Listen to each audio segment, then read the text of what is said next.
khona umkhuleko kanti thina sikhula esafundiswa wona sifundiswa yilabo abesifundisa i-catechism.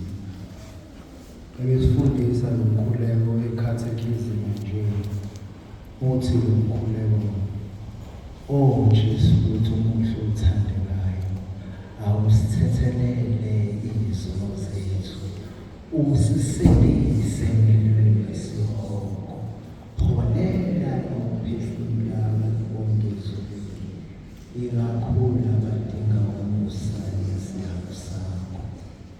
Bebeqhubeka babemfundisa i-catechism ukuze sizwe ukuthi zithini iy'fundo zanamhlanje.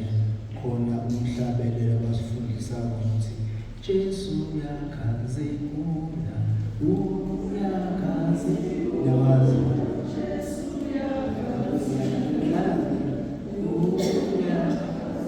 So bimba nani-ke asiculi ngenoti thina sicula ngobani Jesu uyakhazimula ngithi sithi Jesu uyakhazimula uyakhazimula.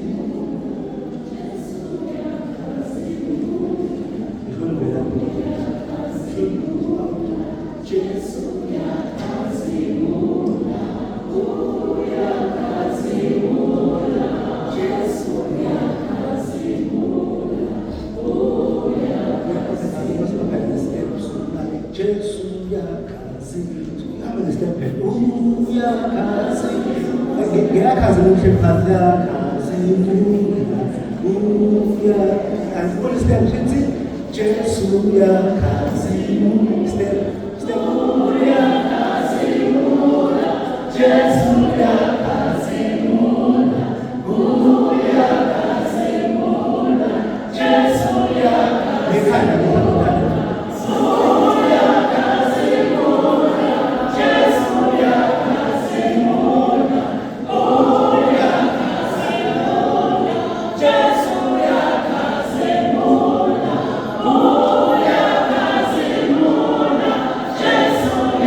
omuhle othandekayo awusithethelele izono zethu usisindise empilweni yesihoko holela ukuphefumula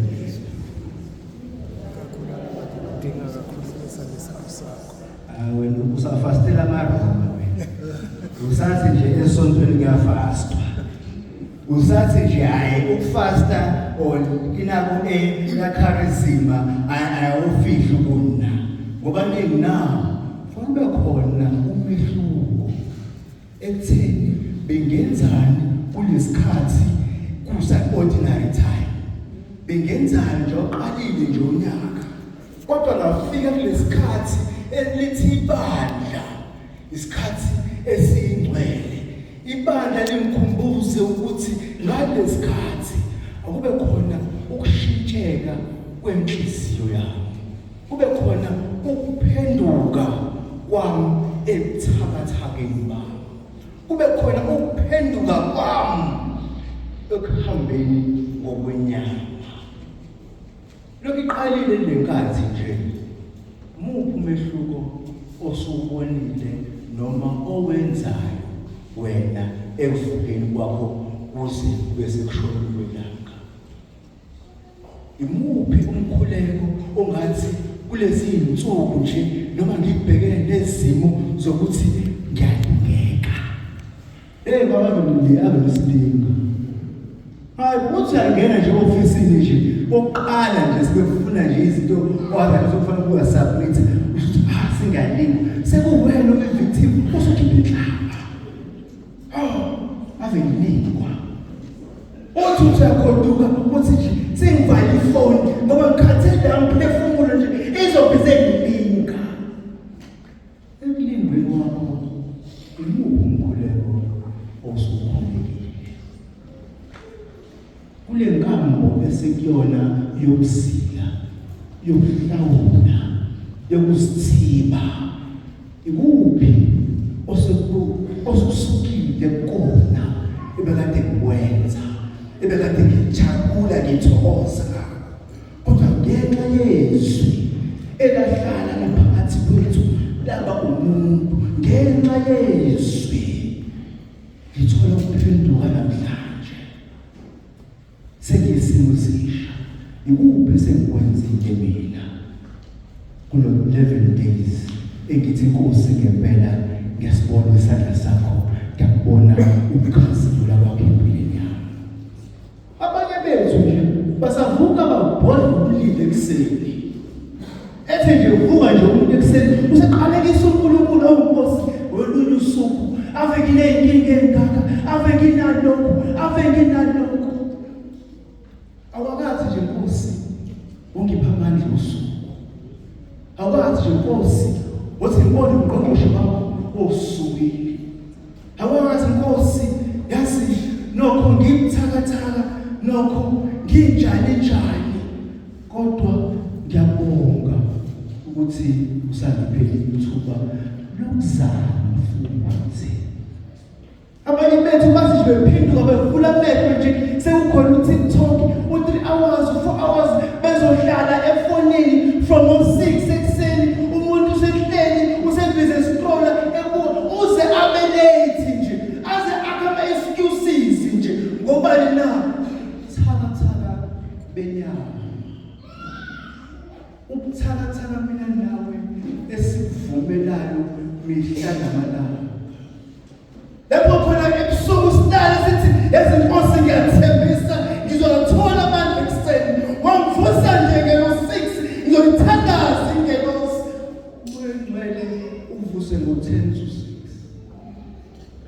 6 uhlale phansi uthi hayi uyiphikanise nawe uthi hayi inhliziyo ethi kodwa khuleka uzubhekana nosuku khuleka ukuzuqine empini zosuku kodwa hayi ngoba inyama ethi hayi size sigejwe ibusiso amagrasiya esizofuna uNkulunkulu ngokuthakathaka benyama ngokuthakathaka kokuthi mina ngifuna ukuphila enyameni sifisa ukuthi yazi izwi lingasusa lapho esikhona lisidabule sikwazi ukulalela njengo-Abraham namhlanje lithi suka ezweni lakini ukusuka esweni ukubheka isiphambano siphenduke wakesame kabusha akesame ngamagrasiya kaNkulunkulu lesikhathi ngoba phela sithwele kunzima sihlezi sikhala uNkulunkulu onkosi anaka nemali yokuthi umntwana uzohamba ngane esikoleni athi uNkulunkulu thandaza ngiphila amandla ukuthi khuleka rabela fitisa intaba kaThabelo ungayibeki nje edlangalaleni mara fitisa indaba ekhuluphayo kaThabelo thina-ke lapho besithi hayi uNkulunkulu sakangizwa ukukhuleka hayi uNkulunkulu uphendula abangcono sizwa ivangeli namuhla uJesu nje wathatha abafundi bakhe wahamba nabo uya nabo entabeni ende wathatha uPetrus wathatha uJakobe wathatha nobani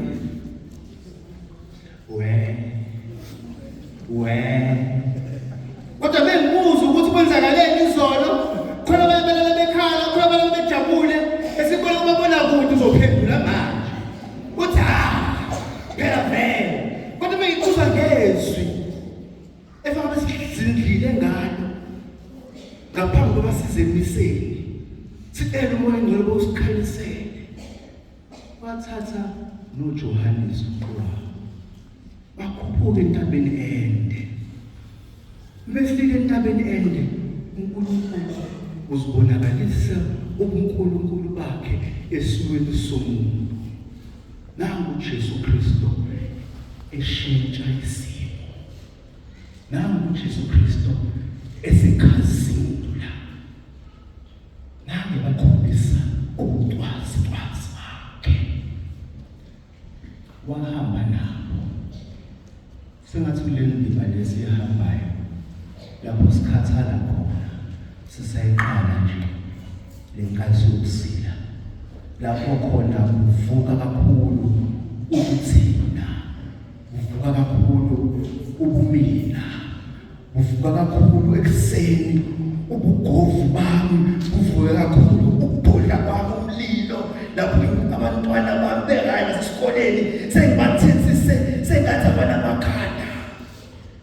Sengathi uNkulunkulu angayiphendula inhliziyo zethu sivuke ngokubona isibusiso sethu esasekuseni.